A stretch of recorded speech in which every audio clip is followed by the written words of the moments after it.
Is America's favorite game too dangerous to play? Mark Rogers TV on the aftermath of Chris Borland's announcement that he is retiring from the NFL because he fears being injured in a very severe way, a very permanent way, and he wants to stay healthy for the duration of his life. And who can blame him? Chris Borland, University of Wisconsin, one of the more decorated defensive players in the Big Ten, goes to the NFL, plays just one season, and it was a very, very successful season. So this is not a guy who is struggling to keep a job in the NFL. This is not even a guy who's been injured in a way that would cause him, you would think, to be afraid to step back onto the football field. Chris Borland, extremely successful in the wake of Patrick Willis's injury last season, stepped in for Willis, had 107 tackles and 2 interceptions. Not just a 100-tackle guy was Chris Borland, but he turned in a season in which, from a percentage basis, had more tackles per snap than any player in the NFL over the last 5 seasons. Chris Borland, at 24 years old, coming off that type of rookie season in which he finished 4th in the Rookie of the Year balloting, was looking at long-term success financially. He probably didn't make a whole lot of money this past season in 2014 as a mid-round draft pick, but looking at his future coming off this rookie campaign, put in your next 2 years, sign the big contract, and if he was going to produce at that level continuously, he was looking at making roughly $10 million per season, something in that range. Very, very intelligent guy is Chris Borland. All you have to do is listen to him talk. He's a very wise individual as well. It's his decision, it's his career, it's his life. And to listen to him speak, he has a lot of options on what he can do down the road. It's very interesting that we're not talking about maybe a scat back, a little guy, a guy who is afraid to get his bell rung, a guy that doesn't belong out there in a limited piece of real estate with some big guys that can knock his head off. This is Chris Borland. This is a guy who has played old school kind of football. He made mention in an interview on ESPN that there were a couple hits during training camp prior to the 2014 season that gave him a moment to pause and reflect upon the dangers of playing in the NFL. Still, he stepped out there and performed as well as any rookie in the NFL at linebacker. Okay, what could be the effects on the NFL? Are they going to be immediate? I don't believe so. People aren't going to shut their TVs off because they're not in danger. So the effects on the game are going to be long-term. So let's talk about the effects right now because they are minimal.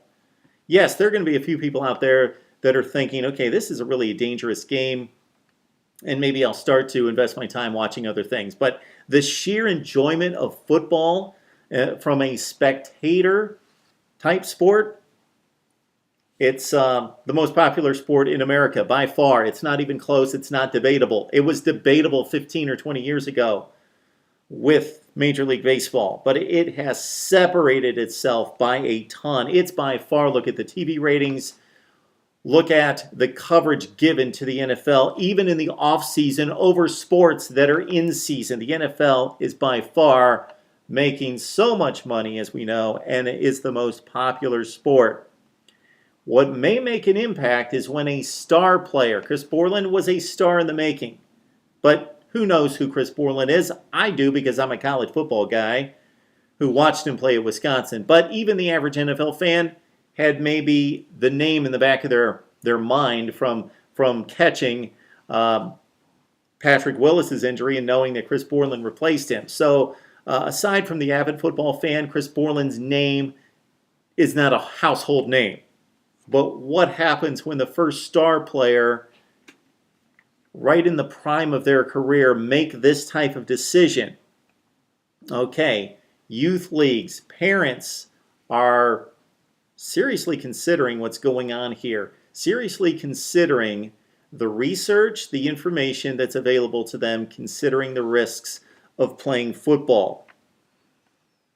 So do I expect this to harm the NFL anytime soon? No, because the guy sitting on his couch is not in danger. So he's going to continue to love watching football. So the popularity is going to continue to soar. Yes, this is going to be just like when we see transgressions of NFL players not harm the NFL from a popularity standpoint. This is going to be similar. Yes, it's going to be front page news. It's going to take the headlines, but it's not going to take away from the popularity of the game right now. But parents are out there, and they are hearing this information. They are now seeing NFL players make decisions. Borland being the 5th in the last year to say, it's not that I'm not good enough. It's not that I've even had severe injuries in Chris Borland's case.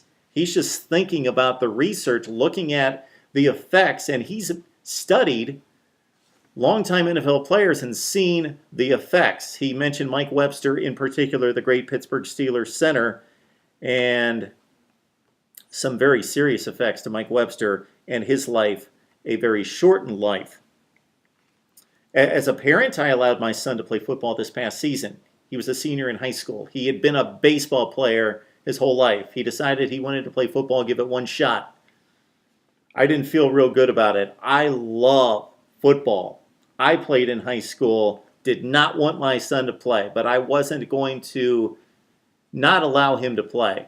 But I was sure glad it was his 1 year in high school, and he's done, and that's it. The fear when I was a kid, and a lot of my friends' parents would not let them play, was you're going to break an arm, you're going to break a collarbone. We all saw it on the football field. I remember running drills during practices, Hogan alleys, that's what we called them, Hogan's Alley, where a kid had his arm broken right in front of me. It was pretty gruesome. But those were the kind of injuries that were being considered, broken limbs. And then into the 90s, the headline injury was more paralysis, spinal injuries and paralysis. Now, concussions, head trauma, and it's very real. We know it occurs. I love the NFL. I love football. I love watching it. If you're watching this video, I'm sure that you love the NFL and love watching football in general. But it's a violent game, and part of the attraction of it, yes, the strategy, the skill, the speed, all those things. But it's the big hit. It's the violence. It gets us all up out of our seats. It's exciting.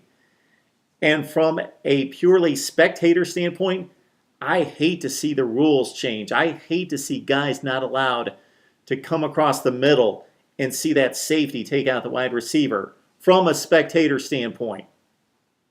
Hey, if these guys never got hurt, I would love to see them just fly at each other and just go at each other. But rules are hurting the excitement, but the rules are necessary. And the NFL finally is doing something about it. College football finally doing something about it. The research has been out there for a long, long time, for decades. Finally doing something about it, and I've come to the conclusion that safety has to come first. These are people's lives. It's much bigger than the game. Yes, it compromises the entertainment value. It's still a great game, football. Unfortunately, it comes with such risk. That's all I have to say. I applaud Chris Borland for making the decision that he's made. He's walked away from millions of dollars, but he understands that that money can't replace his health. And he made the statement that he doesn't know. None of us would know and will never know had he played 10 or 12 or 13 years and possibly, I should say, not probably, possibly been relatively healthy at the end of that 12 or 13 years. But then again, research is also showing us that a lot of that trauma doesn't show up for decades. Chris Borland's been able to walk away. I don't believe that the NFL is going to be hurt in the immediacy of this situation. The popularity is overwhelming, but long term, as parents make more and more the decision with more and more information not to risk their child's long-term health, then we're going to see less and less great athletes go into football and choose another sport. That's my take on the Chris Borland situation and the risk of playing in the NFL and football in general. Let's talk it up right here on Mark Rogers TV.